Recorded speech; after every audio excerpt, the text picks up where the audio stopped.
Mesdames et messieurs, ce soir, en première canadienne, évidemment, c'est Polaroid qui va polariser toute la ville de Montréal. Et je suis avec la conservatrice principale de la photographie du Musée McCord. Bonjour, Madame Sanson, vous allez bien? Oui, bonjour, oui, ça va très bien. Excellent. Alors, nous sommes en entrevue pour présenter cette nouvelle cette exposition majeure ici au Musée McCord sur Polaroid, l'art et la technologie. Si vous pouvez nous en parler davantage. Avec plaisir. Alors, l'exposition Polaroid, art et technologie, le titre est important parce que justement, c'est une exposition qui veut vraiment montrer comment l'invention d'Edwin Bland a suscité la créativité de la part des artistes depuis les années 50, 60, même jusqu'à 80, puis jusqu'à aujourd'hui, des choses assez récentes. C'est une exposition qui nous vient de FEP. Oui. C'est Federation for the Exhibition of Photography. Ce sont des des commissaires plutôt, faudrait dire, des commissaires indépendants qui organisent des expositions photographiques et qui sont présentées dans des musées à travers le monde.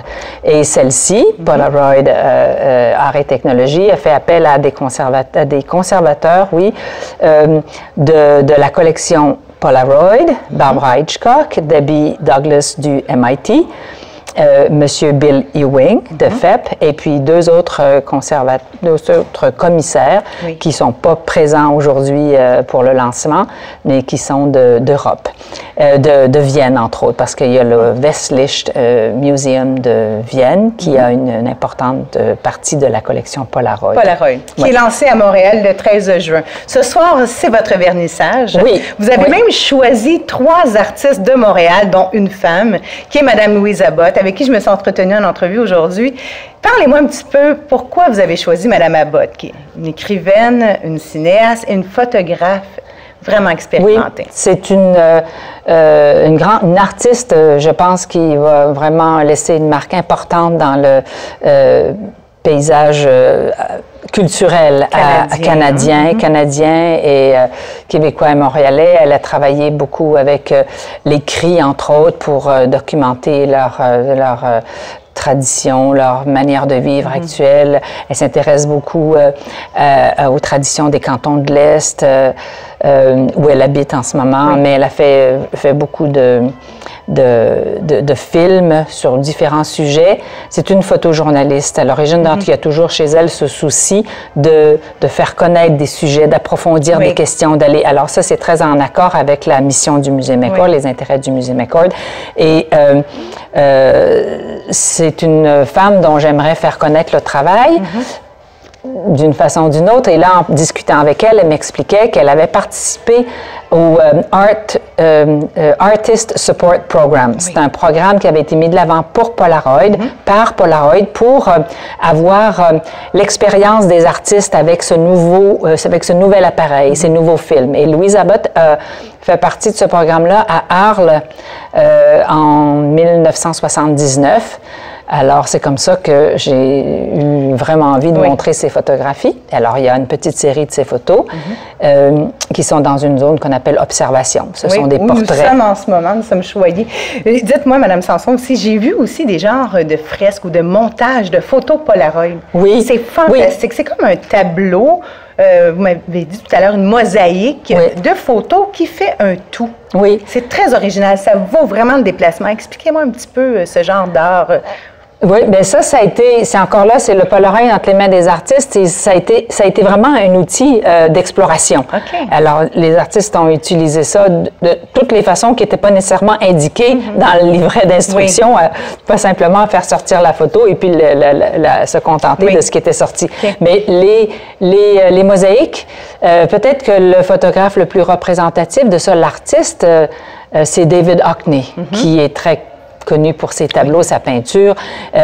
Lui, il a beaucoup utilisé le Polaroid pour reconstituer ce qu'on appellerait des panoramiques aujourd'hui ou des scènes de très large vue d'un endroit avec des personnages, mais c'est composé de plusieurs Polaroids. Et il y a d'autres artistes qui ont fait la même chose que lui, donc on peut en voir plusieurs de ce genre-là.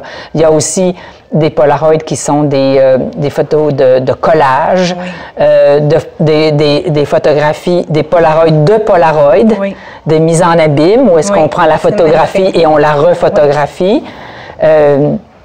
Il y a évidemment, ce qui est intéressant aussi, c'est de découvrir, de comprendre que le Polaroid n'était pas limité au format 3 par 4 pouces ou 8 par 10 cm. Il y avait un appareil qui faisait 20 par 24 pouces, parce que on parle en pouces aux États-Unis. Oui. Et ça, ce sont des grandes images. Et les gens très souvent pensent que, ah tiens, ça c'est un agrandissement, mais non, c'est une véritable photo Polaroid qui sortait de l'appareil avec toute...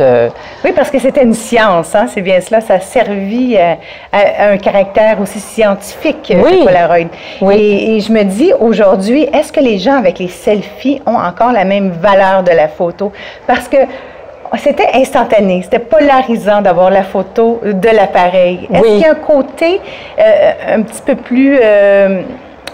dommage ou effrité de la photo maintenant, parce qu'on manque un peu de qualité avec nos cellulaires. Est-ce que tout le monde a encore dans, je sais pas moi, dans ses archives, un Polaroid familial? Oui, oui. Est-ce que vous en avez des Polaroids à la maison? Moi, j'en ai pas fait de Polaroid, mais j'en ai qui me sont venus d'oncles, de tantes et tout ça. D'accord. Puis j'ai un plaisir fou à les redécouvrir, même à l'occasion de cette exposition-là.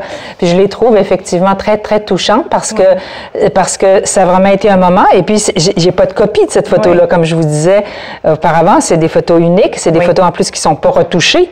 On n'a pas essayé de changer ou d'améliorer, de bonifier l'image. Puis... il y a deux autres artistes aussi, j'aimerais mentionner, Montréalais, Benoît Aquin, qui lui a fait des photos. Benoît Aquin, c'est un documentariste. C'était quelqu'un qui fait de la photographie sociale internationale autour du monde. Il se soucie des conditions dans lesquelles on vit à l'heure actuelle. La prostitution aussi. Oui, et là, ici à Montréal, elle a fait un projet sur les travailleuses du sexe à Montréal, comme il a fait aussi tout sur la vie nocturne à Montréal. Et ce qui est intéressant, c'est que le Polaroid lui a permis de demander sur le champ à ses sujets d'écrire sur le bord de la photographie.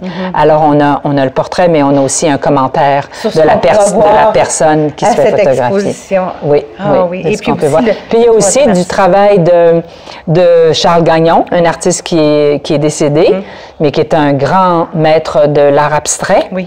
Et puis, mais pendant 3 ans de sa vie, Charles Gagnon fait du Polaroid régulièrement, quotidiennement. Oui. Il explorait son milieu, les compositions formelles, les structures qu'il pouvait observer mais qu'il pouvait observer immédiatement à l'aide de son Polaroid. Alors, il les collectionnait. Il y a des cartables et des cartables entiers d'études faites avec son Polaroid. Et là, on en montre une petite série dans l'exposition. En lui faisant un hommage. Oui. Est-ce qu'il y a aussi un artiste coup de cœur international ici dont vous dites, mon Dieu, si j'avais été une artiste Polaroid, quelle œuvre qui vous a le plus marqué ici, dans votre vernissage, dans votre exposition? Là, c'est difficile à dire toujours, ça, de sélectionner, mais je suis... très touchée par des petits Polaroids, Polaroids qui ont été, c'est des petites compositions, parfois des collages que les photographes ont refait, comme Troxler, j'aime beaucoup, ou la photographie, la magnifique photographie d'une tulipe ou une fleur sur un fond rouge, parce que le rouge, c'est de... Blixen, je crois, Blixen. Tout à l'heure, magnifique. Et puis aussi, c'est comme des références à des classiques en photographie. Il y a une photographie de Kertész qui est magnifique comme ça. Alors, ça fait écho à des maîtres en photographie, mais et le rouge, il faut dire, le rouge Polaroid était exceptionnel. Hein? Oui. Il y a une profondeur dans le Polaroid. Écoutez, on invite tout le monde à la maison. Je pense que les tourismes vont être au rendez-vous aussi. Mais j'espère. Parce qu'il y a moins de construction sur la rue Sherbrooke, au musée McCord. L'exposition Première canadienne commence dans 2 jours, le 13 juin. Alors, je vous souhaite un merveilleux vernissage. Je souhaite que les gens viennent voir le musée McCord, parce qu'on dirait que les gens du Québec aiment beaucoup les artistes peintres, mais la photo et la communauté aussi des gens qui fréquentent le musée McCord, c'est comme une maison pour les artistes. C'est chaleureux et tout le monde est et bienvenue. Et gentil. Ça fait 3 fois qu'on refait notre entrevue pour vous présenter Polaroid et ça nous fait plaisir de vous en parler parce que l'art et la culture est au cœur du Isabelle Junot Show. Alors, l'art et la technologie Polaroid, l'exposition à voir cet été à Montréal. Merci beaucoup, Madame Sanson. Merci beaucoup. Merci, à bientôt. Au revoir.